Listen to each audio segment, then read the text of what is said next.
Goeiemôre, Dok Matt wat praat. Ek is baie lief vir hengel, vernaam 'n strand en rotshengel. En nou as ek op die rotse stap, moet ek so versigtig stap en stadig stap en seker maak ek struikel nie en ek val nie en ek swik nie 'n enkel nie.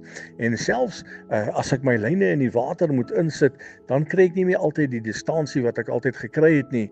En dan kom die skrif in werking in Habakuk, waar die woord van die Here sê: Die Here my God gee vir my krag. Hy maak my voete soos die van 'n ribbok. Op hoë plekke sal ek veilig loop. So hy hou my veilig. Hy maak my voete soos die van 'n ribbok, dat ek oor hierdie rotse kan beweeg. En ek is so dankbaar vir hom, dat hy in alle opsigte altyd maar net daar is. Gaan ek deur moeilike tye? Hy's daar.